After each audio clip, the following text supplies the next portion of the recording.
never been a mess like this. No more hands to hold, the page turns tomorrow, a hurt to give all.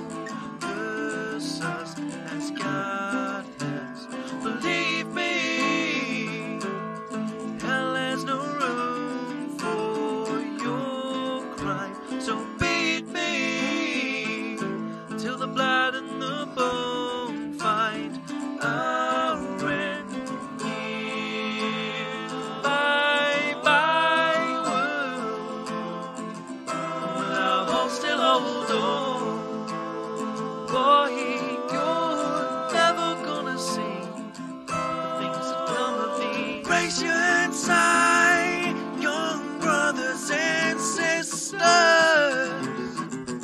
There's a world's worth of work and the need for you. All change is coming. Feel these doors now closing. Is there no world for tomorrow if we wait for today? So march to the drumming, show them you're coming. You've been there, played, cut to the carving, bleed until rubbing. Enough they'll take no more. Power boy, now go and make you move. 'Cause these gods aren't faking. Have mercy on the cowards, boy, we'll pray to have you lose. Help us, this world's now breaking. So now they've noticed, oh, you've given it sound. Let us in, let us in. Give me love over life, the sweet soft of ground. Let us in now. Bye bye world, will our hope still hold on? Boy, you're never gonna see the things that come of me. Raise your hands high, young brothers and sisters.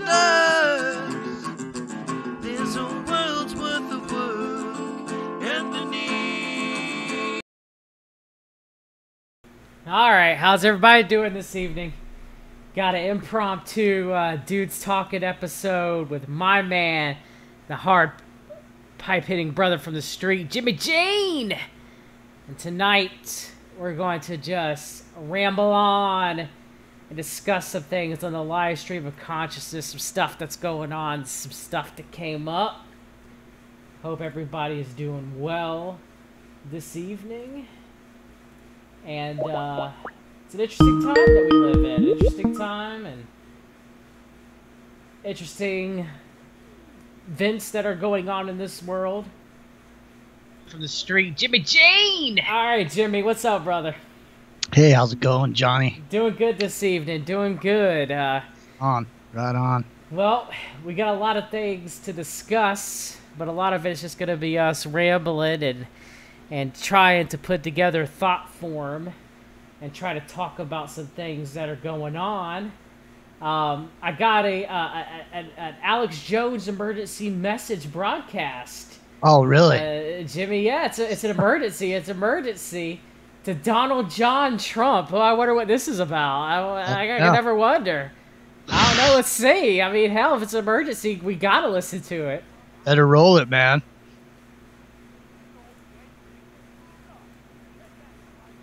I'm not hearing it. You know what? It's not coming through either. Is anybody? Well, it must not be too big of an emergency. I guess it doesn't take much to tip the scales. Once it's an emergency and then it's not. You never know. That is true. I guess nobody in the chat can hear this, huh? Let me know if you guys can hear it in the chat, because I guess if Jimmy can't hear it, can y'all hear it? No, I can't. I definitely can't. Okay. I see it. Hang on. It doesn't take much. No. Okay. Definitely don't hear it. No. Yeah. Bizarre technical difficulties. I don't know why it is not. Well, maybe it's muted. The video itself on the video. No, it's not. Okay, well, never mind. Jimmy, what's going on? I'll see if I can get it working. Looks like we're always going to have some technical difficulties here. Or I could just mouth some shit in there. Hold on. Let it play, and I'll just pretend I'm him. And I'll just say stuff when his mouth's moving. It'd be like those old... Remember that old show, Lancelot Link? No, that's before my time, Jimmy. All right, well, right there in that search box right above Alex's head, type in Lancelot Link, Secret Chimp. And this is a bunch of monkeys that are dressed up in clothes, and they walk around talking. And it's actually pretty funny, man. I mean, I wouldn't suggest it right this second, but... All right, yeah, this looks pretty funny. This looks funny. This is old school. This is back in the 70s. Yeah, it's old school. And it's really funny because one of the episodes is he's over in the Middle East. It's funny, man. And it's way before there was ever any terrorism, so... But that is a really funny show. You'll get a laugh out of it. I still don't hear Alex, man. I see him. Ladies and gentlemen, you gotta hurry up, ladies and gentlemen. Before I run out, I got only so much left of these enhancement male performance enhancers, ladies and gentlemen. I have no idea why it's not working. I'll have to fix it. Everything looks up on my end. Looks fine. What about now? I hear nothing. Nothing. All right, I'm done. I love monkeys too, man. Monkeys are funny. Especially hear no evil, see no evil, and speak no evil monkeys. You ever notice that? They always threw that in there in any of those early Planet of the Apes movies. Yes. I mean, people don't realize, let me tell you something. Beneath the original Planet of the Apes, beneath the Planet of the Apes is actually an important film. People don't realize it. Interesting. But there's a whole bunch of stuff going on there because the Forbidden Zone is actually a holographic projection that's being put out by these people that are living down in the undergrounds, worshiping the bomb. And so they've convinced the ape population that there's flames and there's burning hell and all this, but really it's just a holographic projection. It's pretty interesting, man. And what's really interesting is what ends up happening, around the bomb and everything. How they come to worship the bomb because it was clear that the bomb and it was more powerful than God, because God wasn't able to stop the bombs from coming down on everybody. So it's an interesting film, man. I mean, you can even call it a film because even though it was kind of B movie-ish, it was still. I mean, the acting was good, man. Especially like the part where the bomb. It's coming close to the end. It's a spoiler, but I mean, this movie's 50 years old. If you haven't seen it yet, I'm gonna spoil it for you right now because there's a part in it where it's at the very end and they're like the apes have now figured out how to get down into the subway area, and all these people are down there and they're worshiping the bomb and they're all going, "Whoa!" And the bomb starts to come up, and it's all these primitive monkeys like throwing ropes around the bomb and knocking it over and all this, and it's just a metaphorical representation of a possible future. And I think the guys, writing those movies back then, these were important times, the late 60s, early 70s. These were the very beginnings of the mind control programs that we see running on a day-to-day basis here that everybody just, no one even pays attention to it anymore because it's so prevalent and it's everywhere. We're being fed media in every single moment of our day. Yeah. You know what I mean? From the time we wake up until the time we go to sleep, we're being exposed to media. And it's something that's never going to end. I mean, when we're looking at our phones, we're looking at Twitter, when we're talking around the water cooler, when we're listening to podcasts on our way to work. The way we live now is we're getting information 24/7. Heck, they might even be beaming into us through 5G signals and wireless signals as we're sleeping at night to influence our dreams at this point. Well, I mean, at this point, I would have to say I wouldn't disagree with that in the slightest. I mean, just based on some of the research I've done on psychotronics. I mean, you're aware of the United States Psychotronics Association, aren't you? Yes, you sent it to me. I looked into it. That was something. That was something.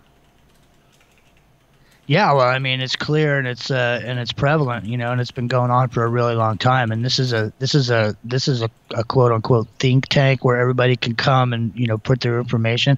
And if you go back and look at some of the members of this thing, it's been going on for a long time. There's some really prestigious names that are associated with it. They've even gone so far as to map consciousness. I mean, and it's been around for a long time. So, there's lots of people breaking off all this new information about consciousness, but it's really not all that new. Most of what we see and most of what we're, experience, John, I think we were talking a little bit about this earlier, is, the alternative media is sort of in a rut. It's like a motocross track where, people were riding a motorcycle in the same area and the same trail. And there's this one worn out little bead that everybody has to, once your wheel gets stuck in the bead, you got to stay there or else you might even end up wrecking yourself, flipping over the handlebars. Endo, who knows? So the alternative media seems to be stuck in this rut, this never ending cycle of regurgitation and echo chamber mentalities, man, that just never ceases. It's like somebody gets a good idea, they bring some stuff out, and the next thing you know, you got 50 other people doing the same thing, and then 50 other people see that, and then 100 people do the same thing, and you get it to the point where there is so much information out there about these topics, these same 20 topics that everybody talks about, these same 20 guys that run around to all the shows.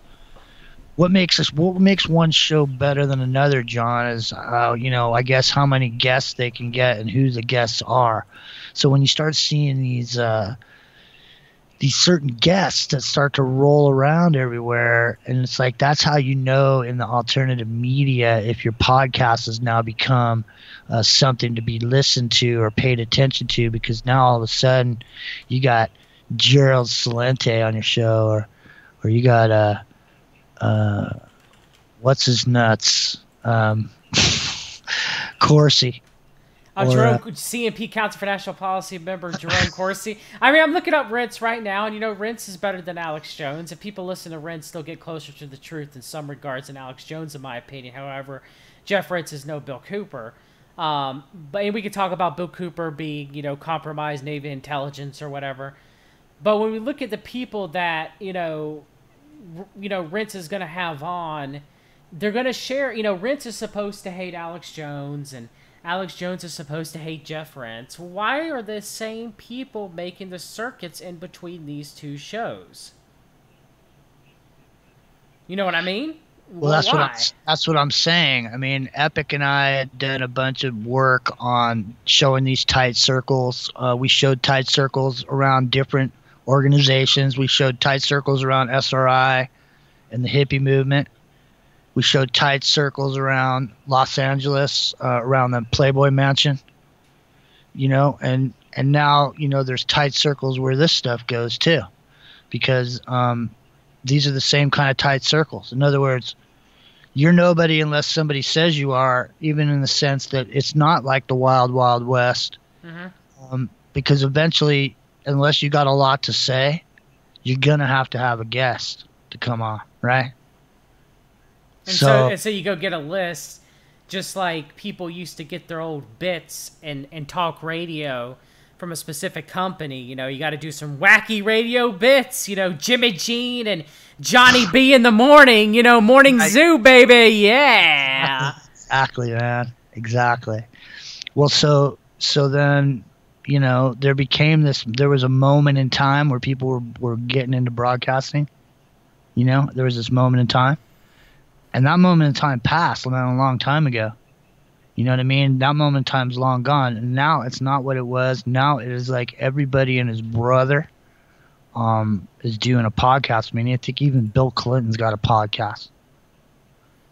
right? So you tell me you won't now- turn in to listen to Bill Clinton? He's going to tell you what's right, Jimmy. He's a president of the United States, for God's sake. Well, the thing is, though, here's the point. Here's the point of it. At the point that every single human being on Earth has a podcast, then no one's going to listen to podcasts anymore. Because there's, I mean, at the point that, I mean, how do you find the one out of all the billions of podcasts there are? You know what I'm saying? It turns it back into what it was before it existed. You see what I mean? Yeah. It's like when something's cool, it stands out because it's different and it's cool.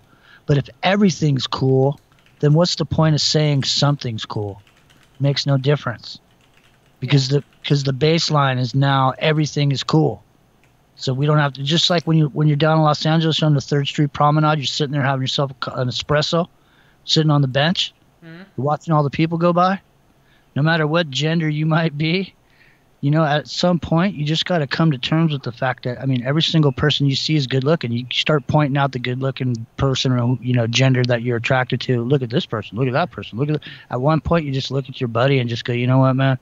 Let's just assume that everybody here, you know, I'm just going to stop pointing it out. Because at this point, there's just so many there. You know what I mean? So it's the same thing that's going on now. So we were talking about the rut, right?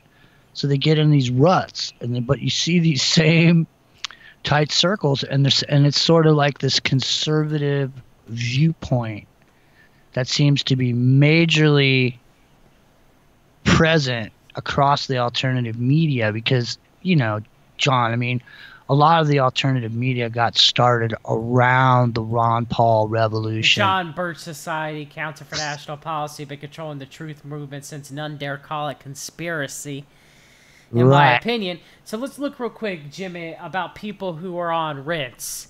You got, you know, John Barber's on a lot. You know, occasionally you have David Icke. Sometimes you'll have good old David Duke. Of course, David Duke has sold out to the, you know, had to pay the IRS, the tax man, and it's been on the dole since that. Similar to, what was that one guy who turned out to be working for the feds? The biggest example for that. Who was that? I can't think of his name.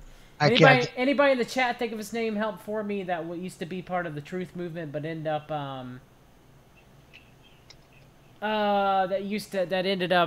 I can't remember who it was. Yeah.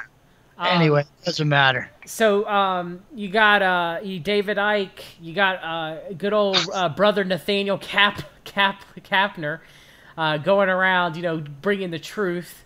Everything's Zionism, not mentioning the Jesuits or Scientology or anything else. Good old Frosty Woolridge talking nothing about immigration. You know, Divvy Kid.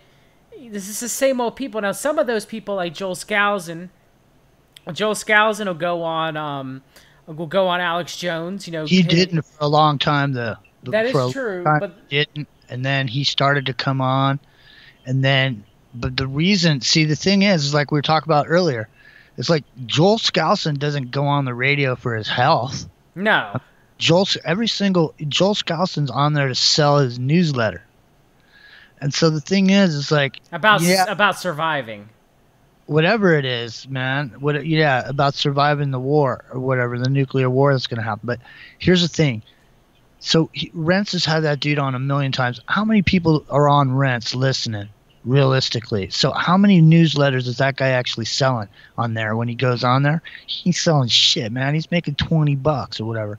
But when he went on Alex Jones the first time, that dude probably sold like 200 newsletters that week. You know what I'm saying? Yeah. And all of a sudden now, dude, he realizes, wait a minute. You know, so now he's on the Alex Jones tip. You know what I'm saying? You go on Alex Jones, you're going to get, it's just like, you know, friend of mine just did a show with somebody and that person enjoyed the show and put it on, you know, tweeted it out. And then that person got some new people that were following them on Twitter. So I'm just saying that's how it rolls, right? Yes. So these guys all legitimize each other by rolling through these tight circles. You know, it's just like that dude, man. That dude, Oath Keepers, right? Yes. Yeah, right. I got your Oath Keepers right here, dude. It's Oath Keepers' Night of the Long Knives, dude. Because listen, this dude charges X amount of dollars per memberships. He's got 700,000 members or something like that. No, he makes 700 and something thousand dollars a year from it, based on how many members he has and how much it costs. I'm pretty sure that was the number. I can't remember. Anyways, it's some astronomical number. Point is, you think when he goes on Alex Jones, he's going on there because he really wants you to keep your oath and he's a patriot? No, he's going on there because he's probably. And I'm on Speculation Island. I was about to say, can I go to Speculation Island after you're done? Because I got some speculating to do too. But go ahead. Keep the train of thought. I'm paddling out, and I'm past the point of no return already. So I have to land on Speculation Island. So I'd go so far as to speculate that you don't even go on the air over there for any period of time unless you're throwing down some cash. So in other words, coming on as a guest about the Oath Keepers, for example, the reality of that, from Speculation Island, I'm sitting over here with my binoculars and I'm looking back from Speculation Island. To me, that's an infomercial. Because that guy's making money. You think a businessman is going to let you come on his show that he has millions of people listening, that he built up there to get those millions of people? You think he's going to let you just roll through there and make whatever it is, $39.95 off each one of them without him getting a chunk of that? No. Come on, man. It doesn't even have to be sinister or weird or evil. All it has to be is a simple matter of fact. Is people ain't on the radio over here kicking the truth out for free. Okay? And if they can make millions of dollars at it, they're gonna.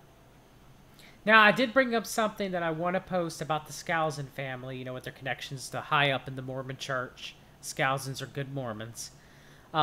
Dr. W. Cleon Skousen, who was Joel Skousen's uncle, was a founding member of the Council for National Policy and a member of the John Birch Society, as well as Joel Skousen's brother as of the 2014 CNP elite membership list that they never said was not, they never retracted, never said it was, not, CNP's never mentioned that it wasn't theirs, okay? Joel Skousen's brother, hold on, let me get his name. Mark Skousen, editor-in-chief of Forecasting Strategies, was a Council for National Policy member. So it's very interesting that the Skousen family, which is steeped in Mormonism, and Matthew North did an excellent video on the connections between Mormonism and the Council for National Policy and the conservative movement. The Skousen family is pushed both on Rentz and Alex Jones, yet Rentz and Alex Jones are supposed to hate each other. But so you're telling me that this, Joel Skousen's a free agent? Because, people were saying, if you come on my show, you can't do Rentz's show. And I'm pretty sure Rentz has said the same thing about Alex Jones, who he affectionately calls the fat man, even though here lately he's had some better words of saying. Lately he hasn't been. There seems to be a chilling of the effect or whatever. But I mean, look, we were talking about this earlier. Here's the rub on everything. See, the problem with it is that when all of this started, okay, this was 2001. Okay, it's 9/11, man. Okay, it's George Bush. That's when the alternative media really got its legs going. It really got going then. And these movies like what was that movie Jason Burmis did? Invisible Empires, I think. No, the other one, the 9/11 movie. Loose Change. Yeah, Loose Change. I mean, Billy Ray Valentine had him on the other day on his show. Which I challenged Jason Burmis about the CMP, and he okey-doked twice. Listen. So So the thing is, though, um, that movie really got a lot of people interested in what was going on. And then Alex Jones, of course, jumped in there, and that was his big moment. And it was that moment in time when he was marching around out in Senator Geraldo's show. None of that was an inside job. None of that was an inside job. You remember all that? I mean, he wasn't always who he is now. He was trying to make it. He was doing his thing. But the point is that he really got control of got out in front of the alternative media before anybody really did. And he had really under his, wing, he gave his platform over to certain people. Okay? And that people is people like Lou Grigowski. Yeah, good old Luke Radowski. Yeah, remember? And then there was all these players, man. Jason Burmis was the first InfoWar. Now Owen Schroyer, the Destroyer, is now taking up that mantle, is running the war room. And God, I'd love to talk to Owen Schroyer. I know Adam Green did. I don't think Adam Green went nearly as deep and hard enough as he should. And I have my own reservations of Adam Green. Jesse Spots talked about it with Jennifer from Veterans for Texas yesterday evening, and I have those same reservations against Adam Green. I think more people would get more truth with Matthew North than they would Adam Green, even though I do have some questions with Matthew North. We need to talk about the white nationalist side of the Council for National Policy that he left out, including the Pioneer Fund, Jesse Helms, and the Regnery family. I keep getting sidetracked out here. Let me just point this out. So Alex Jones really got going around the Ron Paul campaign. Okay, so when Alex Jones got started around the Ron Paul campaign, it was conservative, but it was more of a libertarian conservative nature. He always stayed away from the Republican and the Democrat. He always stayed sort of in the center, but leaning conservative. Always on the side of gun rights, always on the side of the Constitution, these type of things. So all these subsequent shows that started after Alex Jones all stayed with the same format, where they were conservative because they were conservative in the first place because they were listening to Alex Jones, right? And so then they went and you see the CNP talking points across the entire alternative media, because most of the people that are on the alternative media are conservative based. Yes. So you hear conservative talking points. So then you had 8 years of Obama. Okay? So at the point that was going on, there really was no need to really be staunch, conservative, left-right paradigm didn't need to exist then anymore. Remember? Yes. He did Obama deception. Yes. And then Obama was in there for 8 years. And then all of a sudden, here comes Trump, and the left-right paradigm's all of a sudden back. And now we've moved completely away from the libertarian conservative type format from a Ron Paul type, mentality, from where he was coming from. I know what you were saying earlier, and I agree with you. But the point is that he had a marketing campaign, okay, and the marketing campaign was, audit the Fed, all the things all the buzzwords, that get the alternative media excited, about tuning in to find out about what Ron Paul said, because he's talking about auditing the Fed. He's talking about all the things. He's talking about freedom. He's talking about the Constitution, all this stuff. He's just like Barry Goldwater, don't you think? Yes. He led people out into the desert and then just walked away from everybody. He clearly had evidence. There was evidence from blackboxvoting.org. That lady, Bev Harris, she had the New Hampshire primaries. She had those guys dead to rights, man. They had evidence there was tampering. And Homeboy chose to go the other way because he got the message from somebody. And it was funny because he was on an interview recently with Billy Ray Valentine. He asked him point blank about the CMP, and he sidestepped it. Oh, did he ever? Did he ever? Yeah, I think maybe I spoke to them in the 1990s. Maybe, yeah, I've heard of them, but I don't know. Maybe. I mean, I asked Burmis, Billy Ray Valentine asked Burmis last night about the CMP Burma stance, and then equivalent knowing the CMP to being anti-Semitic, funny enough. So then I sent a super chat, which I have up on the screen now, to Burmis today, saying, Jason, why do you believe Bilderberg is more influential than the CMP? Their membership lists are public, CMP or not. CMP was heavily involved in Promise, Iran-Contra, Trump administration, 9/11. Alex Jones is a member. Getting him that, hey, I'll come on and talk about it. Hey, I'll come on and talk about it. And Jason, the whole entire time, literally never mentions the CMP, just talks about how Bilderberg is in control and never answers any of my questions. And people in the chat started asking, well, what's the CMP? What's the Council for National Policy? Started asking about it. He never references it. So I leave another comment on, on one of his later show, and again, nothing. Nothing. So Burmis, I'm starting to expect, you can reach out to me, Jason. I think you do some decent work, but I need you to answer me about the CMP, brother, because you were there when Josh Reeves was going after Alex Jones back in the early 2010s. You were there. You know about the CMP. Hit me up, because right now it's looking more and more, brother, that's somewhere along the line, and I'm going to go out of Speculation Island for a minute.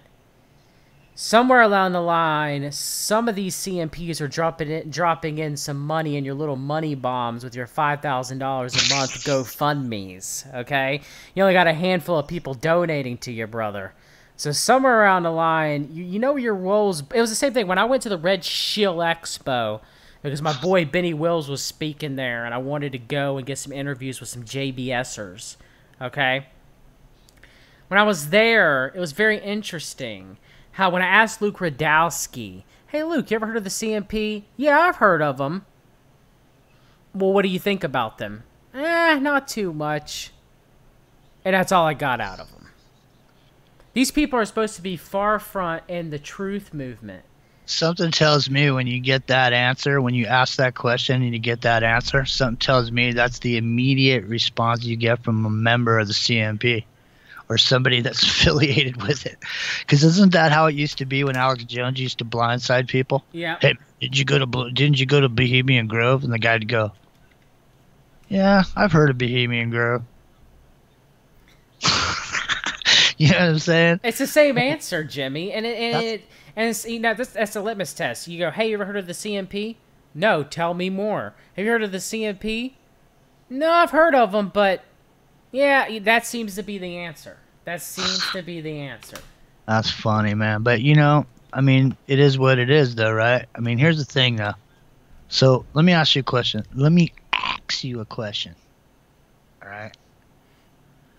What are the main tenets, okay, of the John Birch Society? Don't give me any. All I want to know is what the main. If I was somebody that was interested in becoming a John Birch Society member. Well, the John Birch Society. What would their sales pitch be to me? Why I would want to become a member? Well, let's do the JBS and let's do the CMP, okay? Because the CMP makes me laugh. All right. All right. Well, first let's do the JBS. So the JBS would be like, okay, are you against free trade? Are you against wars and neoconservatism? Are you for homeschooling? Are you against the communists? Okay, hold it. Stop right there. So this is where I'm going with this, or where I want to go with this. Anyway, let's see what you say. See what you think. So originally, the whole thing was it not started around the Joe McCarthy communists routings, where they were trying to find communists under every rock? To some degree, yes. There was a very strong influence from that, yes. Okay. And Roy Cohn was in the John Birch Society. Yeah, that's what I was wondering, because, to me, on the face of it, when you look Now, back, Jimmy, you got your bulletproof vest on? You're going to need your bulletproof vest on for this. You're going to have to look both ways when crossing the street with this, all right? You ready? Man, but I'm like a cat. Man, I got reflexes like a cat, son. I'm like Bruce Lee. I'm like Kane in that movie Kung Fu. I just wander around and get in adventures and shit. And let me tell you something. This is an adventure in and of itself, right? So you have the CNP and you have the John Birch Society. Now, I'm thinking that the John Birch Society is born out of the McCarthyism. It is, yes. Okay, so ultimately, what was McCarthyism? Because see, that's the key. That's a key element. Because not only is it a key element, but it's also relevant to what's going on in 2019. So relevant to what's going on right now. Because you see that there's clearly, I mean, you know Yuri Brezhnev, right? Yes. The KGB defector. Yes. And everything he described, and he basically came out and said all that stuff in the 80s, right?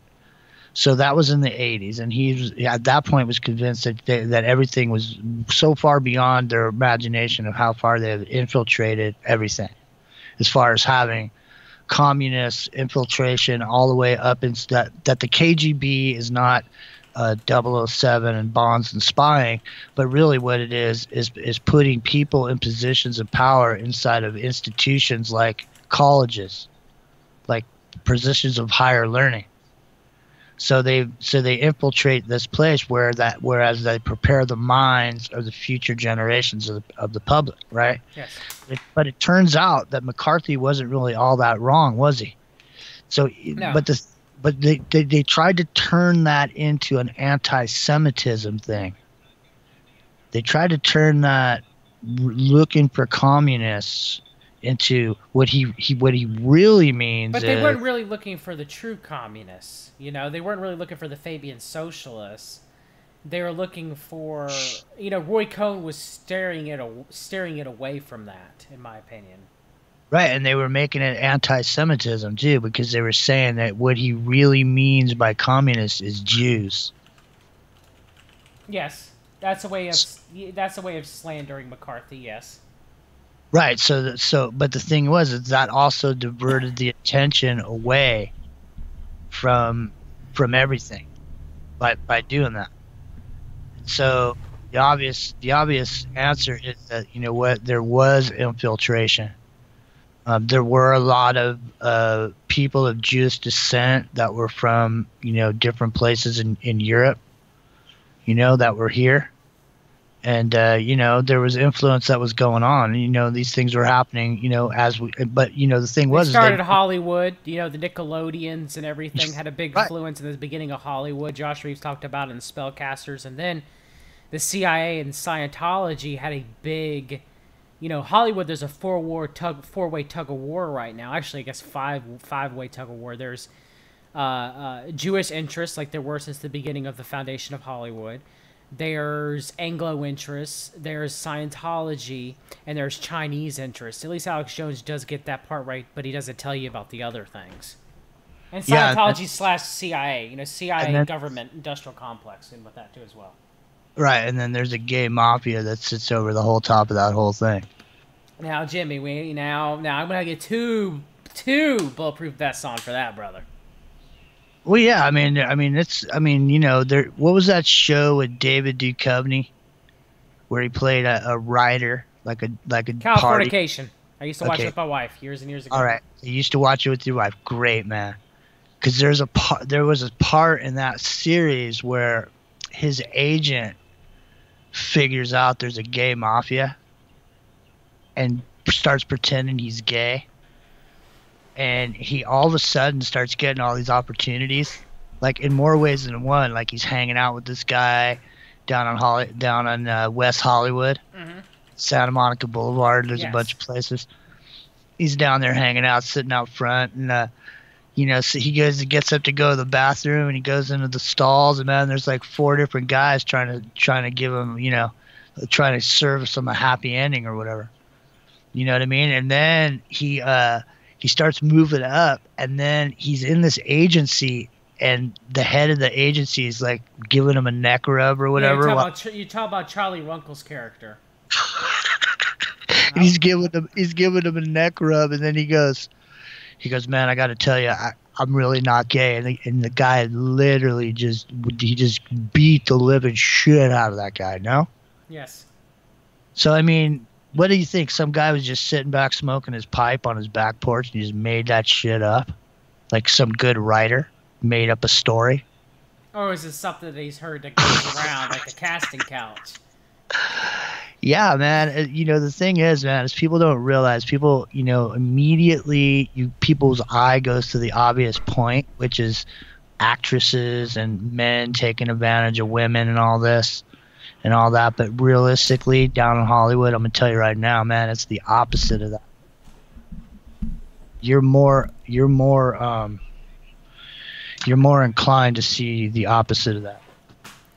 So with the male actors are more taken advantage of than female actors are by people in the business, because more people in the business happen to prefer to be with someone of the same sex. And I mean, I'm not saying that's bad, and I'm not saying it's bad that there's a gay mafia either. I mean, if you're look, the whole world is built off the same structure as the secret societies are. Yes. I mean, the whole world works the same way. You get tested. If you pass the test, you move on. You know, if you fail the test, you don't move in. You don't go anywhere. And in the life's like that, right? You keep getting tested over and over again. You either keep going because you pass the test, or you don't. And it's the same way in them secret societies. It's all the same. It's the same model over and over again. You know, the difference is what you got to put up front to, you know, join in, to learn that particular bit of information that you got to learn. So the Council for National Policy's values, Jimmy, to segue into that. The three values is economic freedom, Judeo-Christian values, which the last time I checked, though the Old Testament is part of the Bible, the Catholic Church in its foundation was not Judeo, and strong national defense. So pretty much free trade is being their biggest, you know, their number one. Zionism and war. Those are the values of the Council for National Policy. Well, you're not against that, are you? No, I never would be against any of those. See, that's the same thing as somebody saying, you know, when somebody got killed by a drunk driver, and, you know, you think people should just have to pull over there and, you know, drop their drawers at the side of the road from now on. And if you say you don't like it, they go, what do you like? Are you for drunk driving? I mean, you like kids getting killed? You know, it's kind of like that. You get boxed into these situations by having an opinion about this stuff. You know, the thing is like, if those are the values that the CNP has, then people are going to say, well, hey, John, what's wrong with that? I mean, why shouldn't people be a member of that society? Well, it's because, ladies and gentlemen, when someone's talking about the CNP, what they're talking about is the same type of thing as a trilateral commission. It's the same type of thing as the Council for Foreign Relations. It's just that you get pointed at the Council for Foreign Relations and the Trilateral Commission because those are the ones that the CNP has their media people point you at. Yeah, or the JBS, non-dare call it conspiracy since back then. You know, since they've been talking about the CFR since its establishment, the JBS has, and so the CNP does as well. So that's why Alex Jones says CFR this, Bilderberg that, Trilateral Commission this, George Soros that, but he doesn't say CNP this, La Sarkel that, Atlas Group this. All right, so what? So, John, somebody's got to be in control of something, right? So if these guys got into control, the kind of control that supposedly they exert, that is far and surpassing of anything else, is it not? Aren't they not just part of the same mechanism? And above all that, there's something.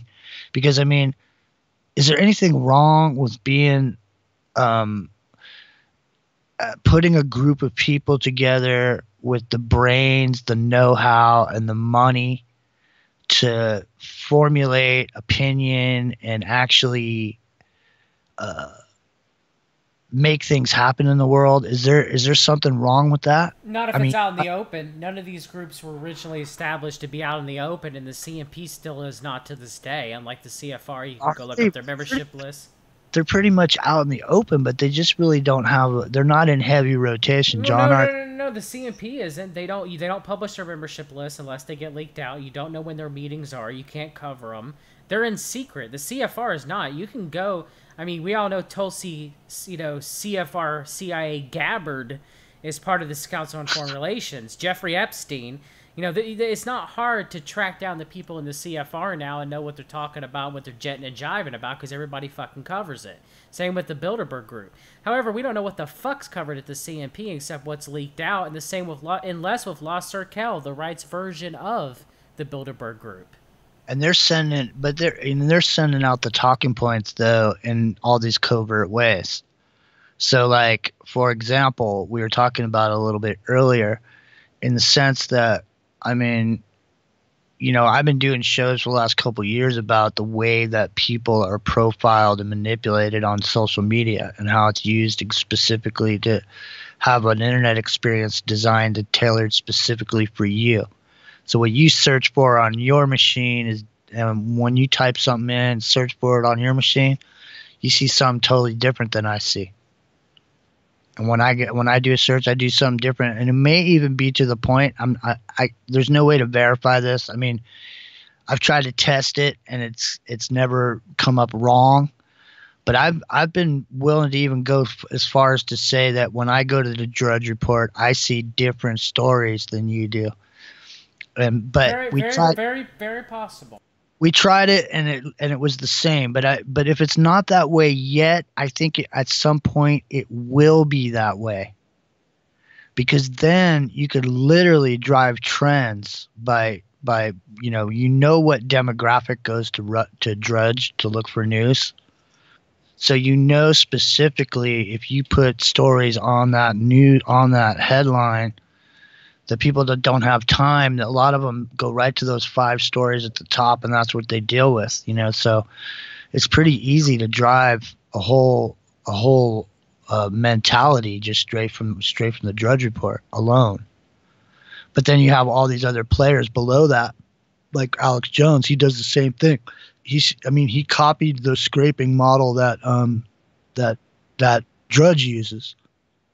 Right. And so, but that's why they're all in trouble, is because they're scraping, and the thing is like, there's a whole, we don't have enough time to go into it tonight, but there's a whole thing about selling your data, and how there's a whole companies forming now in New York where they let you take control of your data and how much it's worth, and you get control of the money of it.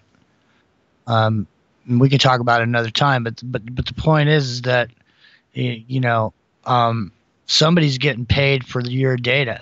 Somebody's getting paid to know when you're sending out a buying signal saying you're ready to buy, John. Mm-hmm. John, you've been hearing all this stuff about Epstein. Yes. And you are ready to buy. So you go to your computer and you go to your little white box and you type in Epstein, ding. All of a sudden, all these things come up for you to see, and there you go, man. You're off and running now. And that's all it takes. Literally, Google has that power, man. Google has the power. They can censor you, and not that the sense that they're taking away the information. It's the sense that if you don't know what to search for or the right search term to put in, you won't find it. And unless they want you to find it, you'll never find it. So it doesn't exist unless Google says it does. And so pretty much, they're ruling the planet, right? Yes. And like one of the last leaders of the John Birch Society, John F. McManus, from 1991 to 2004 and from 2005 to 2016, graduated from the Holy Cross College. He was a Jesuit and a Knight of Malta. So you'll see a lot of these, pro-Zionists. You'll see a lot of pro-Zionists. You'll see a lot of people who are Knights of Malta, a lot of Scientologists within the CMP. And it seems very interesting of when I search for, I guess the roundabout way of getting what I'm saying is, when I searched for Jimmy, the membership list and any information that I could found, everything would be different on the different search engines. Google, Bing, and DuckDuckGo, which DuckDuckGo actually uses Amazon servers. A lot of people aren't aware of that. Bing was actually the best of all three of them. DuckDuckGo, in my opinion, frankly sucks. All right? Bing is actually the best because they're not doing... a lot of people don't use Bing or Yahoo, so I don't think they're controlled as much compared to Google and even DuckDuckGo. Well, hey, man, why don't you... do you got access to the internet right there? Type in Amazon wins contract to manage cloud for DoD. I thought they were going at war between Amazon and Microsoft. Amazon won. No. Okay, I wanted Microsoft to actually win. Funny enough. Well, Microsoft just invested $1 billion in AI Go in San Francisco. Well, we're getting Bezos worlds with Bezos having a complete control and drones and God knows what else. Well, yeah. Well, here's the thing, man. Here's the thing. So who owns Amazon? Jeff Bezos. No. Well, okay. On paper, Jeff Bezos. How many billions of dollars is that contract? 500 million, I think. I'm pretty sure the government is above, in the Illuminati and whoever pyramid you want to talk about is above Bezos. I know that. I don't think Jeff Bezos is a huge player. Okay? No, but here's the thing. Now, I heard a dude talking about this earlier. He said that you can go on Amazon and buy a sex doll. Okay, you can buy a sex doll on Amazon, and they have a wide variety and an assortment. And one of the ones you can buy is a child. Okay, now here's the thing. They're on there and they're not selling certain books on there. They're not selling the anti-vaccine books and all this. So the thing is, it's not that there's some government censor. There's a company out there that just says, you know what? I really don't need the money that I'm going to make from selling those books on my website. So I'm just not going to sell them on here. Okay, that has nothing to do. There's no way you can go after him and say anything to him. So the thing is if you get, what people don't understand is about fascism is corporatism. And corporatism is what we're dealing with, because you have corporations in Silicon Valley that are making major decisions about the future of mankind every single day. And nobody's in charge of that. And that brain power is not bound by the border lines of the United States of America. And those brains don't necessarily all reside in America. They could be residing in India. They could be residing anywhere across the planet at this point.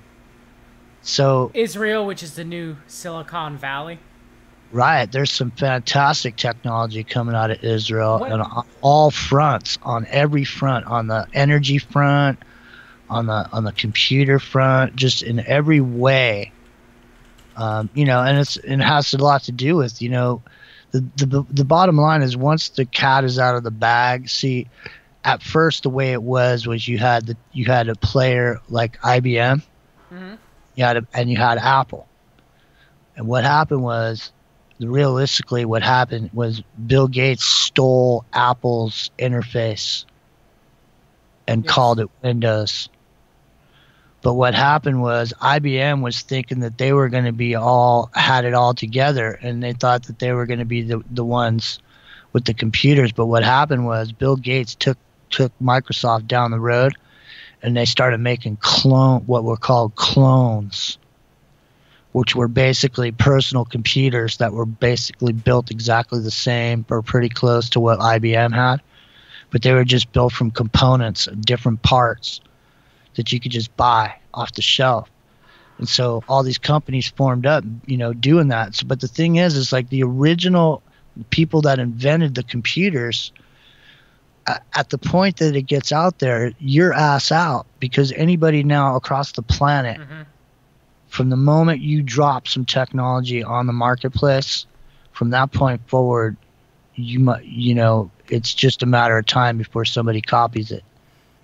Now, I do follow the crypto markets because there's some money to be made if you know what you're looking at. And yes, I know it's a scam, Jimmy. It's all a scam. However, if you know what you're doing, you might be able to make money. So John invests in companies that the New World Order has an interest in, because that's what's going to make the money to some degree, unless you get shorted out like that. You got to know when to get in and when to get out. Okay? So Orbs, they are a blockchain solution out of Tel Aviv, and they've been working on, with the White House here recently, to be involved in the Israeli-Palestinian peace plans that Jared Kushner, who may be a antichrist, because of this, the man who brings the peace between the two nations, and it would be Cushy Kush. And I said may. I'm not 100%.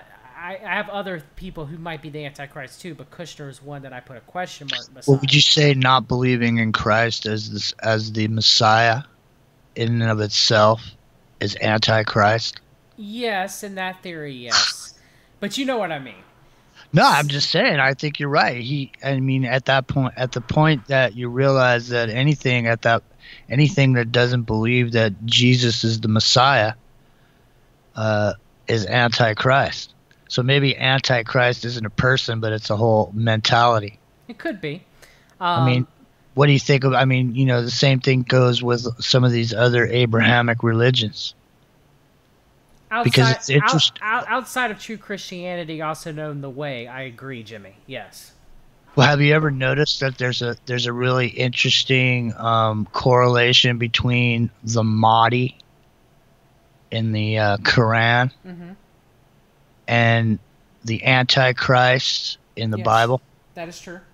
It's interesting, man, because some of the same things that people are looking for in the Christian religion to be signifying of the Antichrist is 180 degrees out with the Quran, where they're looking for those things, and when they see them, that means that it's the time is near that the Mahdi is going to be here, or the Mahdi is here now. And I can see it both ways, Jimmy, that a person who does not believe in Christ is an Antichrist, but I do think there is the archetypical Antichrist type person that is talked about in the book of Revelation.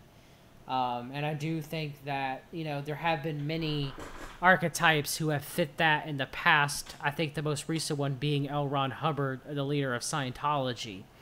I believe that he was a Antichrist. But they take the mantle of they're pretty much Satan's personification on earth, is my opinion, and that could be up for the debate. But another interesting thing about orbs and about the technology, everything is, you've heard of the Kik Messenger app, right? Yeah. Kincoin, which is the blockchain that uses Kik, they actually were looking at two blockchains to go with for their transition away from Ethereum. One was Stellar, which they ended up going with, and the other was Orbs. They were looking at Orbs at one time, and Kik is also Kik Messenger app is stationed in Canada, the headquarters, but the actual Kincoin is stationed at Tel Aviv. So I have actually invested a little bit in Orbs, back then. And then when it came out that they were working with the Israeli-Palestinian peace plan on CoinDesk, I was like, oh, really? You know, so it's very interesting how, you know, I'm not saying you should go invest in crypto. I'm not one of those. I am personally, Well, the because thing I look at it as a hobby, and you should never invest more than you already have, that you're allowed to invest, because that's gambling, you know? But again, it is something, there's a possibility that people can make money on if they pay attention, just like stocks, just like anything else. But it also is a giant money suck and a money drain by the New World Order, just like anything else is. You just got to be the right there in the right time, and you know, to be able to get in and out. You know, similar to gold. You know, the CMP pushes gold. Actually, when I was at Red Pill Expo, the John Birch Society was pushing it heavy there because they had a cryptocurrency backed by gold, and they had one backed by silver. So, well, the main key about cryptocurrency is the blockchain, because in the future everything will be blockchain. It'll be blockchain surveillance on people through the smart city system, RFID chipping, voting. I mean, there's gonna come a time. There's going to come a time soon at some point where it's going to be absolutely imperative that every citizen of the United States go down and get this new ID, because we're going to have to know who's who, and because of some reason something's going to happen. I don't know what it's going to be. It doesn't even have to be necessarily bad. It's going to be something that's going to require everybody to have to go down and get this new ID, because we got to know who's who the citizens are, and who the usurpers are sneaking over the border. You know what I mean? Mm-hmm. Yeah. And then they install the tech. So everybody in the United States has this ID. Now they install the technology at the border, so that everybody that comes in, it'll be just like that old.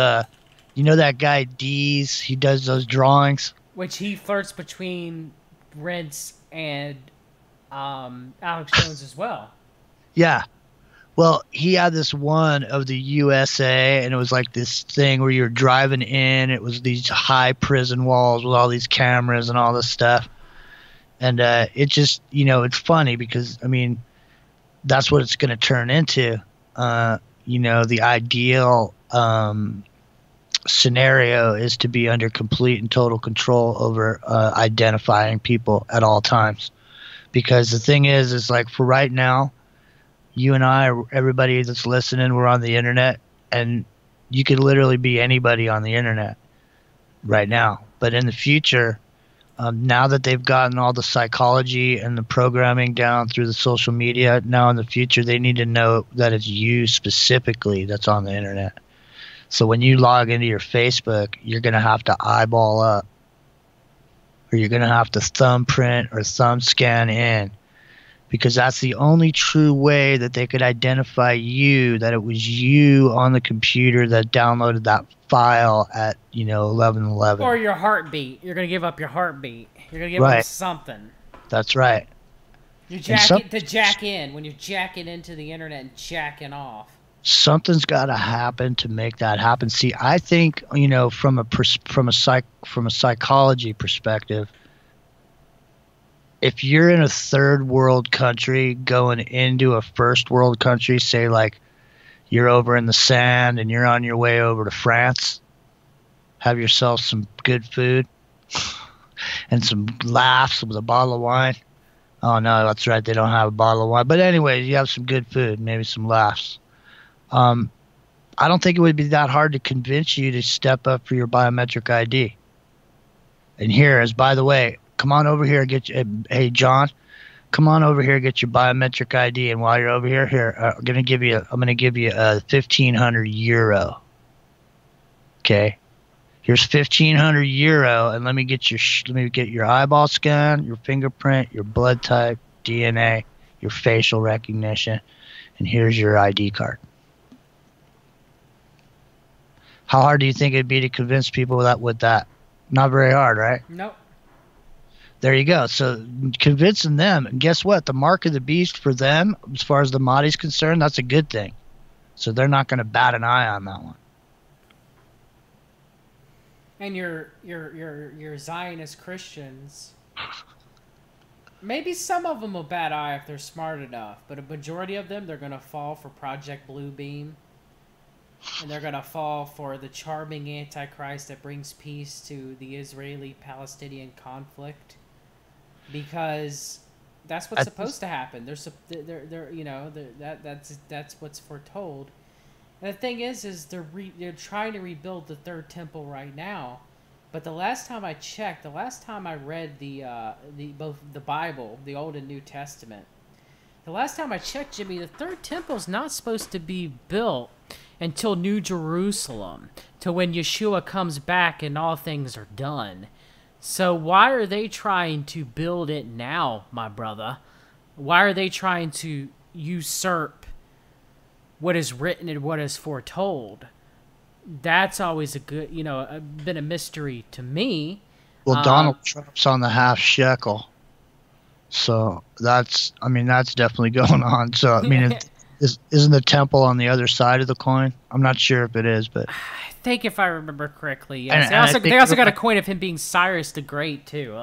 And they're looking for the perfect heifer to be born, and there's a whole bunch of stuff getting ready to happen. But the point is that at this juncture, I would be willing to wager, John, that through deep fake technology and what's possible with AI and quantum computing, I would say that it would be possible for that Antichrist to be created as a seductive character, put forward on the media, through the media in heavy rotation, with something to say, but he doesn't actually even exist because he's just a digital creation.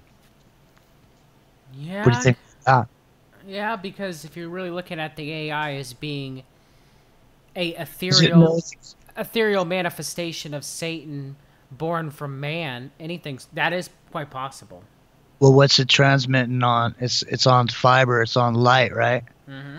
And of course, Satan will deceive and appear as an angel of light, the angel of music. Well, so here's the thing, right? What makes one salesman better than another?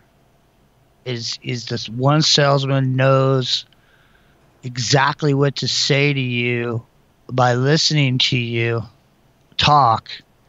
A salesman is able to pick out from what you say exactly what he has to say to you to make you buy. So if it's humanly possible for people to be good at that, and there's quite a few people that are really good at that, and if you couple in having any kind of empathic abilities on top of that, you can really, manipulate situations into your advantage. And so, if you take that to the next level now and move it beyond the human capability and move into what's possible with quantum computing, I would say that the overall AI general intelligence, the AGI, I think it could take a temperature across the planet and develop a seductive character that absolutely everyone would fall in love with and fall down and worship. Yeah. A modified Project Bluebeam. Project Bluebeam, but not in the sense that everybody talks about, man. It's not going to be aliens in the sky. Or God in the sky, yes. Hey, you know what? I found it on the CIA.gov website. Seems about right. That's supposed to mean something? Like, let me ask you a question. If it's so secret, then why is it on the CIA website? Yeah, you're right. I mean, why should you be able to have access? Anything you can research and have access to, somebody put there. Unless you go down to the library and rustle some dusty old books and look at something. Which is what I do. I got dusty old books. We read the documents. I read dusty old newspapers and dusty old books, first editions that I buy from used bookstores. And I buy off of Amazon from used bookstores. And Want to make sure it's the original crap you're getting. Yeah, see, that's gumshoeing it, man. That's how it used to be done, man. That's how stuff got found out. You know, the thing about here on the internet is like, No one does that in the fake truth movement anymore. I can well, name. the thing is, even if they wanted to do it, they can't do it because, like we were saying a minute ago, what you're going to get fed based on what you're searching on and your quote unquote research on the internet. I don't care what search engine you're on. Look, man, you could be working in one browser and you can open up another browser. And if you're working in a browser outside of Google and you open up a Google browser, Google will scan your history real quick. Yes. Same thing. You go on Facebook. If you log out of Facebook, Facebook can't track you when you're not on Facebook. If you log out of Facebook, legally they're not allowed to track you. So, I was gonna say, don't buy your books either with credit cards if all possible. Do it with a gift card, or do it with a fake account, or do it with try to do it with cash, because they're gonna track what you're reading. And don't buy Kindle books if all possible too, because that shit's been changed, Jimmy. That shit's been digitized. Yeah, man. It's, that's what I mean. It's, the thing is at the point that literally there was people that Google hired to take and, digitize books. And after they were done digitizing the books, they just burned them. Literally. It's a Fahrenheit 451 in modern day times. Yeah. I mean, Google does whatever they want, man. I mean, here in the Bay Area, there used to be a place called Moffett Field. It was a naval air station. And this is where they used to house the Goodyear blimp. So there's a giant blimp garage on there. Mm-hmm. And so Google leased that airport for 60 years. And they're out there, man, full force, man. They're building stuff. They're testing stuff. I mean, what a perfect place to test drones inside that old hangar. Yeah, you're right about that. You're right about that, Jimmy. They got downtown San Jose. They've bought up a whole bunch of property, and then what they're doing is they're going to try to make the first super high-tech downtown campus. And so right at the end of the runway there at over at Moffett Field, you got Amazon Laboratories, you got Motorola, and shoot, I'm trying to think of the other one. It said it's a big. It might be.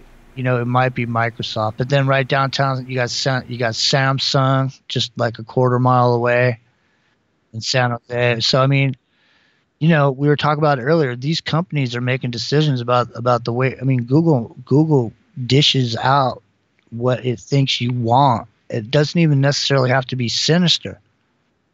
Okay, it could just be dishing you out what it thinks you really want, and be based on what it knows you looked for before. It doesn't even have to be mean and sinister and, evil. It could just be that it's all based around trying to sell you something.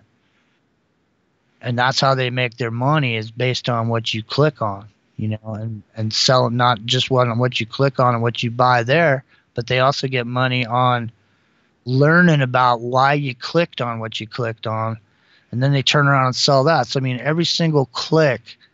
You think about this, man. You might as well just think about this. Google makes $1 every time you click on search. You hit that search button.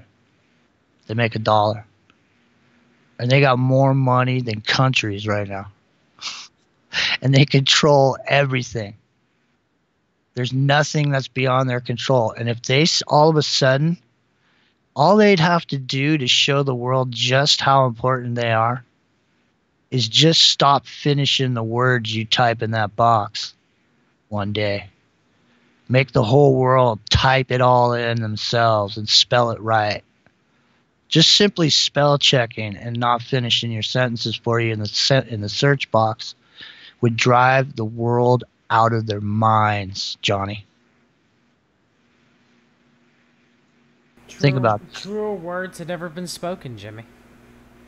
That's one way that we can do to disrupt the system. Now, I do think Google's more nefarious, but I understand what you're saying just from a basic reference. It's like what I say. It's what I say about McMartin Preschool. You know, at the bare minimum, Ray Bucky molested children. At the very top, it was part of, you know, satanic ritual abuse and child trafficking of the highest order, which I believe that to be true as well.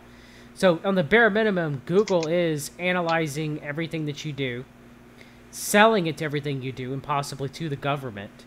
But I do think it is more nefarious to that, and I think you'd agree with me on that too as well.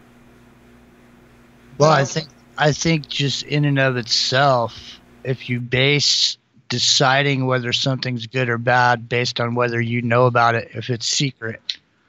So if you use that and you say, well, okay, if it's secret, then I don't know about it and it must be evil. Then yeah, then it's evil. It falls under that category.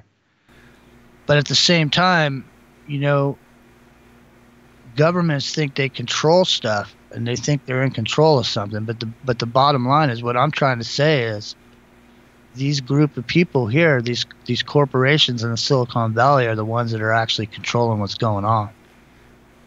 And so the only thing that's left is what's going to happen on the ground at this point. You know, and at this point, they've gotten everybody, you know, pretty much divided, right? So united we stand, divided we fall. Of course. And so humanity should be united in their mission to create a world that we all can live in peacefully and prosperously. But, you know, that's not what's going on, you know. And so, you know, we've never been more divided. And, you know, it used to just be black and white and conservative and liberal and just real simple, right? Now it's really complicated. It's not just a matter of black and white. It's a matter of race, sexuality, which color you are. It's not a matter of, you know, now there's a whole bunch of other colors that need to be taken into consideration. And there's a whole bunch of other genders that got to be taken into consideration. Yeah, it's race, sexuality, being able to do something, able body. It's whether or not you're anti-Semitic, whether or not your religion. I mean, what was trending the other day? Christian privilege, you know, was trending the other day on Twitter. Listen, I remember when Alex Jones discovered that if he told his audience to search for a subject, that they could make it trend on Google. Yeah, I remember that too. And he used to do trend bombs on there. So the thing is you got to extrapolate from that, right? So if you can do a trend bomb back then, right? Imagine what's possible at this point. You know, with, you know, you can set up programs to run and, you know, things to be clicked and all this. I mean, you can literally, at this point, honestly, John, at this point, I think it would be 100% certainty that through people's interaction with the internet and social media and media in general, that a person could be completely and utterly programmed to do just about anything. I mean, they could make you crawl in the trunk of your car, just like that car salesman I was telling you about earlier. Well, just like when Bill Cooper said that the ADL hates him because he talks about the B'nai B'rith and Zionism, and they're the B'nai B'rith's early connections to Masonry and to the KKK, which are, funny enough, Jan Irving says no, it wasn't that. It was the Muslims with Lloyd Dijon, good old Mormon Jan Irving, speaking the truth there, I'm guessing. But the thing is, you know, Bill Cooper used to always say, well, the ADL is going to call me anti-Semitic. The white supremacists are going to hate me because I'm not white supremacist for them, even though I talk about, you know, Zionism and ADL and talk about the ADL and talk about... so that's where we're, you know, Jesse Spots did a stream on that last night. That's where we're at in today's current culture. Because just because I talk about Israel and the crimes that the government of Israel commits, just like any government in the world. You know, if I talk about China, no one's going to give me any guff. If I talk about the United States, no one's going to give me any guff. If I talk about England, no one's going to give me any guff. But if I talk about Israel, I think that they've done crimes to both the Palestinian Muslims and the Palestinian Christians, and even to the Sephardic Jews to some degree. Just because I mentioned that, I'm anti-Semitic. The last time I checked, the Voice of the Martyrs listed Israel as a moderate persecution to Christians, separate from Muslims, but actually talk about the Jews persecuting Palestinian Christians and throwing them off olive orchards and lands and stuff like that and everything. So that's what the newest thing is, and what it's been for a while. I remember when Mark Levin, Council for National Policy member, mentioned on his radio show about I knew anti-BDS was coming. Measurement was coming years ago, because I remember hearing Mark Levin go on a rant on it in about 2015, 16-ish, where he's going on a rant about how boycotting things from Israel was anti-Semitic. But my question to Mark Levin is if I boycott things from China, is that anti-Taoist or anti-Buddhist? Or what about, or India? Is that anti-Hindu? Is it anti-Muslim? Where does it end? There's more of the people that live in Israel than just the Jewish people. There's atheists. There's as far as we're talking about religion-wise, there's atheists. There's even differing, Jews. You have Jews who believe in the Talmud and the Kabbalah. You have Jews that believe in the Talmud and the Kabbalah and the Torah. You have Jews that believe in the Talmud and the Torah. Jews that just believe in the Torah. So it's just interesting how, just because I say, hey, there's some, I got some issues with Zionism, the government of Israel, just like any other government, then all of a sudden I'm anti-Semitic. It's just ludicrous, in my opinion. Well, each thing is all in a matter of what you're looking at. It's all in a matter of where you're sitting when you're looking at it. Because from the outside looking in, it looks one way. And when you're the person on the inside, the same situation looks completely different to you than it does to the guy looking at you from the outside. So there's a whole bunch of stuff going on, and it's a complicated issue. But what seems to happen is that it doesn't matter. It doesn't matter who you criticize. Whoever you criticize, immediately you'll be labeled as whatever. If you say something you don't like Obama's policies, you're racist. Or you're a conservative. If you don't like something that went on someplace in the Middle East, you're anti-Semitic. I don't like fighting foreign wars in the Middle East for Israel. It's ridiculous. Yeah. I mean, it's just the bottom line is nobody's got an axe to grind against anybody that's Jewish. It's not about Hebrew religion as a whole. It's about political decisions being made by a place called Israel. And inside of the borders of this place called Israel, the borders, these imaginary lines that somebody put down on a map, and inside that border, not everybody inside of Israel is Jewish, like John is saying. There's lots of different people that live there.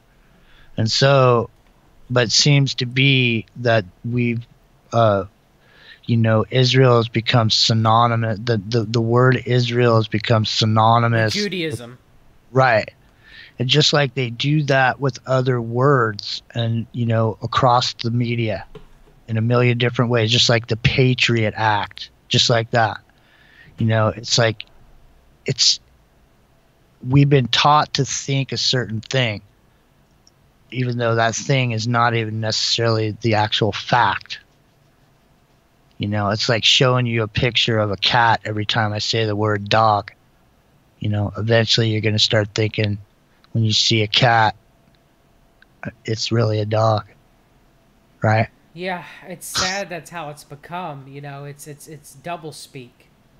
Yeah, right. It's like, and it's because of the it's the constant repetition, the heavy rotation, like we were talking about earlier. Anything that gets in heavy rotation is programming. Man, if you see something more than once on TV, you're being programmed. Think about songs, right? Songs are the same as news, is the same as articles, is the same as subject matter. It's like, what makes me do a radio show about a subject? What I saw a story somewhere. How did I get that story? What made me see that story? Well, Google fed me that story when I woke up first thing and I clicked on my computer. Google fed me that story, and Google got me to do the legwork for them because they wanted to get this story out about this technology or whatever it is, whatever the story's about. And Google gets me to do the legwork, and all of a sudden I do a broadcast about it. And the next thing you know, you hear that broadcast, John, and you hear about that technology that you never heard about before, and now you go, wow, man, and then now you do a search on it, and all of a sudden you find some stuff. And next thing you know, man, by next month, everybody in the whole alternative media is talking about it. And next month, everybody's saying deep state. Yeah. Okay. It's where did that word even come from? The deep state. Dude, let me ask you a question. Is anybody in this Democratic Republic of the United States of America, is anybody okay with something called the deep state that they didn't vote in, that's making decisions, and they just sit back and go, oh, it's just the deep state, man. It's the deep state. It's the deep state. It's the deep state. I mean, what is the deep state, and who's making those decisions? If there is a deep state and you know where it is, get rid of it. Yeah, an anonymous user, said in the chat, and it's something I do agree with, this person is there is more to the Middle East than just Israel fighting foreign wars for Israel. That is true. There is a thing I want to mention too. There is a Council for National Policy through the Knights of Malta, the Jesuits, wanting to get ancient artifacts that are in the Middle East. A lot of that happened through the looting of Iraq. They want those powerful artifacts, ancient artifacts, there in that general area. It's very interesting how a quote-unquote Christian organization with Judeo-Christian values as their number 2 wants these famous artifacts that are in the desert in the Middle East. It's very interesting of why a Christian organization would want those, just like when Constantine, the famous pagan, not Christian Roman emperor, he did not convert in my opinion. He wanted the spear of destiny that had pierced Yeshua. So there's that interest. There's the interest of the Saudi coalition that wants us there as well. There's many different interests at play when it comes to the reason why our involvement in Middle East. However, Israel's involvement for us be there is a very strong one. But there are other ones too as well. And I should have made myself a little bit clear on that. I apologize. But it is something that, it is a very complex issue. And I do think that there are some people who just blame only Israel. And I think that is incorrect in my opinion. But I do think that Israel is a part of why we are there. But Jimmy, kinda. I would say so. Yes, yes, sir. In some respects, but not wholly. Maybe it's a wholly owned subsidiary. Something else. And so it's been going on for a long time over there. But I would say that the key thing to be taking a look at right now is the gas pipeline. This natural gas. The one they want to build through Syria. Right. It looks kind of similar to the same thing that was going on with that pipeline that was going to run through Afghanistan. It had to do with the whole Halliburton building that pipeline through Afghanistan. It was kind of keyed right at the same time as 9/11 and the pipeline and Afghanistan and going to war in Afghanistan and all that, all timed out the same. And so, and then the puppet dictator got thrown in there or whatever. True. Go ahead. So Jimmy, I was gonna say we got about 10 minutes left, brother. Is there anything else that you want to get out? Is there anything else that you want to discuss? Is there any tangent that you want to go down? Because I think people in the chat really enjoyed the show tonight. I enjoyed it. I think this was an excellent show. I had a good time, man. I think we went on a lot of good tangents, and we brought a lot of truth. We brought a lot of truth to the streets. A lot of people that ain't talking about this now. Of course, next week, Jeff Rentz is going to talk about this, and Clyde Lewis is going to talk about this. Because that's what happens. When Jesse Spot says that Alex Jones talks about him, I do believe it. I agree with Jesse on that. And it may be parallel thinking. John doesn't think it's. I don't think it's parallel thinking. Well, I was kind of tripping on that in relation to the conversation that we're actually having right now. Okay, because now let's just say. Now, we've known this has happened a couple of times. I'm not going to mention the names, but these are big broadcasters. And like I've done a show, and then subsequently these larger broadcasters have done shows about the same subject, except they got giant audiences. And so it's kind of seems like they kind of came up with it, and they don't ever reference me. And so a lot of times I've thought that they listened to my show and then they did their show. But today what I was thinking, John, is maybe they get fed the same information that I do, and they're in the same profile bin that I'm in, and they get fed the same search result or whatever it is that I get fed, and they respond to the bait the same way that I do. That's if they're genuine. I'm just saying it's possible that groups of people that are in a position of the media or getting information out, it's possible that when a viewpoint or a certain talking point goes out, it's not that it's actually dictated by a person, but it's dictated by a group of people being fed information, and out of those group of people, somebody's going to take the bait and run with it. Then why when you ask about the CMP, they won't talk about the CMP like Fight Club? Well, I don't know. I mean, in relation to what I'm saying. No, what I'm saying is if I talk about the CMP, which I do a lot, Matthew North does, Josh Reeves does, Vice Up View does, Recluse from Vice Up View, Neil Sanders, when we're out, even you, Jimmy, So when we're talking about the CMP, okay,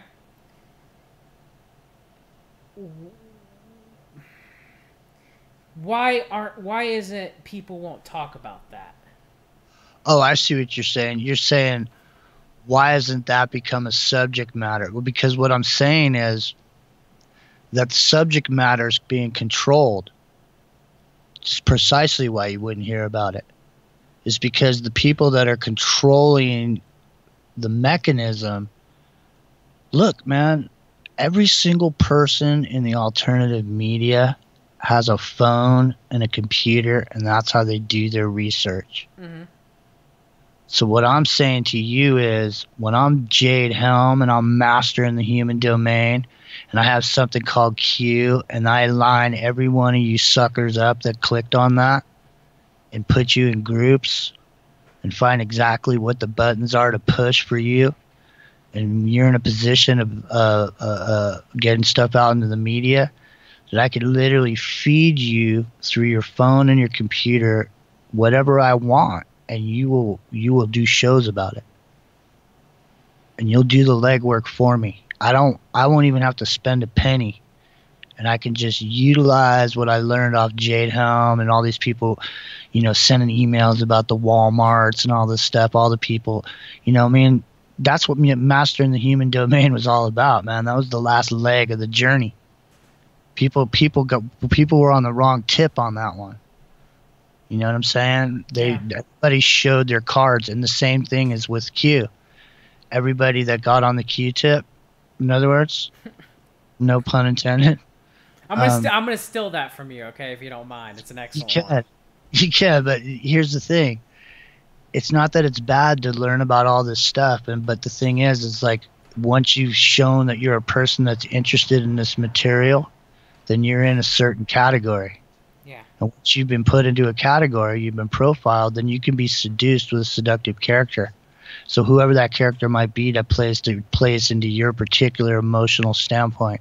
So in other words, if you need somebody to be all agitated and excited, and you need somebody to yell at you, then this character will be there for you. Like Alex Jones, for example, he might be a character that you would gravitate to because he makes a lot of noise and he's bombastic.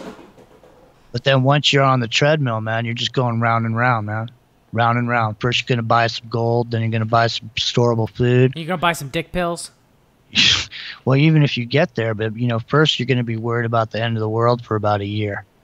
Every 6 months when it comes time to generate some more money and some event comes. You know how there's these like 2 events every year? It's like August 23rd. August 23rd, man. It's coming. August 23rd is coming. You better. I'm telling you, the black full moon, dude, is around the corner. Did you know that? Oh my God, Jimmy! I'm scared. The black moon is around the corner. I'm telling you, it really is around the corner. So you better watch out.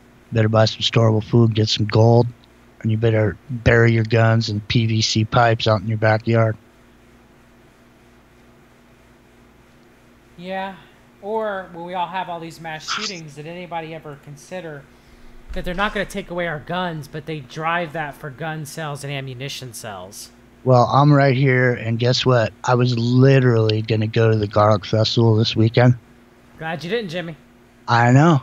And you know what happened was the guy was shooting people. And this little kid asked him why he's shooting people, and he said, because I'm angry. And he just kept shooting and killing people. The Iranian Italian white supremacist that was outraged by 4chan and Pepe memes. I could not write it better myself, Jimmy. Is that what his tip is? Yes. I could not write the. I'm surprised they're not pushing to this for war with Iran and war against bringing down 4chan, 8chan, and anyone deemed a white nationalist or white supremacist, whether they are or not. I'm surprised they haven't turned that into that yet. It's too. If he's may have had an accomplice, so we still may see his accomplice be arrested, and when he goes to jail, he'll hold up his hand, and he'll have Q written on it in pen, just like the guy that mowed down the dude up in New York, the Gaudis. The guy. You mean the Q? The Q? Yeah, the guy that mowed down the gangster. Isn't his family suing Q now? Isn't that what's going on? I don't know, dude. I think so. I don't know. Well, hey, it's been really great to be here with you tonight, man. And I really appreciate it. Anytime you want me to come sit in with you, you're having a good time over here, just let me know. Happy to do it. Oh, Jimmy, I'm going to have you any time on, brother. Right on. I might start having you on maybe once a week when you're free and I'm free if our schedules align. Sweet. Well, the chat room's going pretty lively. Yep. I've been watching it, but the thing is we moved on from some of the subjects, but there were a lot of great comments, and I really appreciate everybody in the chat. So, I want to give a shout out to everybody over there, and thanks a lot for joining us. And hopefully, stick around for John's show because it's a great show over here, and I'm glad to be over here. And thanks a lot, Johnny, for having me over. Thank you, Jimmy. We'll talk soon, brother. Okay, sounds great. All right. Well, that's everything for Dudes Talking this night. Go subscribe to Into the Microcosm with Jimmy Jean. I'll put his channel in the link. His other channel got taken down by YouTube because he was speaking too much truth. He couldn't live stream on there. You might see me over there on occasion. You might see the Epic Journeyman on there on occasion. Jimmy Jean, Epic Journeyman, and I did a show on 5G. It's one of the Dudes Talking episodes. I think it was number 4.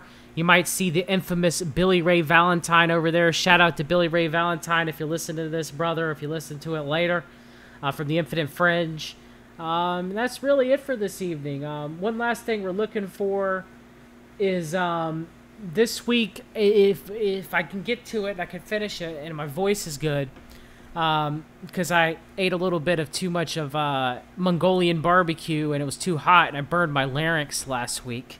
But if everything goes well, I will be presenting a presentation that I may have to divide that will be well-sourced, a PowerPoint presentation on the numerous connections between Donald Trump and Jeffrey Epstein.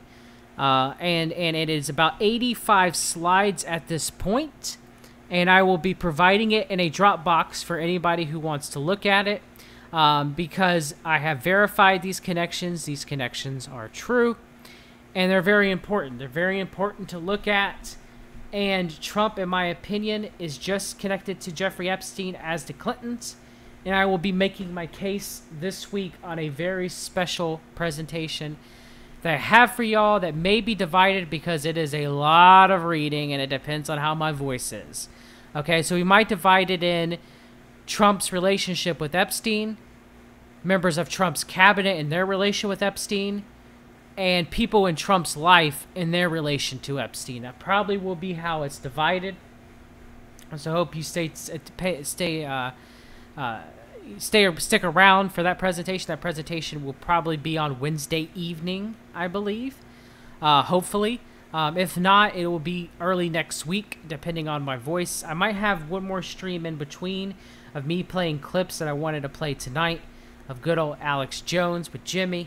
I think I probably have to figure out with Voicemeeter exactly why I could not do that, and I apologize for that earlier in the stream. Hope everybody had fun tonight. I had a blast. We're going to have Jimmy on more often, so definitely follow his channel. Dudes Talking, it seems like that I have lined up with people coming up soon to let you know, which may or may not happen. But, you know, more than likely they will. Would be Jimmy. Lee Chapman will be joining us again. George from cavdev.org will be joining us again. Possibly Benny Wills from Joy Camp, if I can line up my... I know Benny would do it. Benny's a brother. If I can line up our schedules together, I'll have him on for a Dudes Talking episode. And maybe if we're lucky, I might be in the talks with possibly trying to get either Matthew North on here, so we can discuss the Council for National Policy. Maybe Jesse Spots, eventually down in the future. I want to discuss Christianity and the CMP's influence with him. Maybe Ed Opperman. Those are some people that I'm going to try to reach out to try to get on, because I want to have some interesting conversations. I hope you guys are enjoying this. But that's it for everybody. That's it for everything here this evening. I hope you guys are doing well. Hope you guys have a good week. I want to find one clip to end you with tonight. Oh,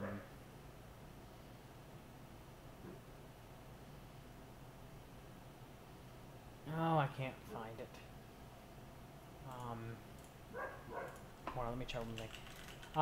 One last thing is I will be continuing my CMP coverage the beginning of next week too. We're going to move on to a little bit of the Christian involvements of the late 1980s, involvement within the CMP and the beginning of them pushing Zionism, as well as false Christianity, in my opinion.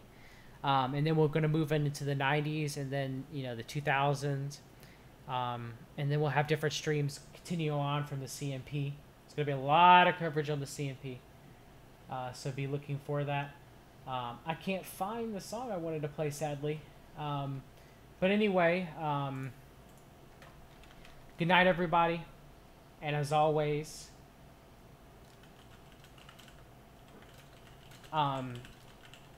continue reading the documents. Good night, everyone.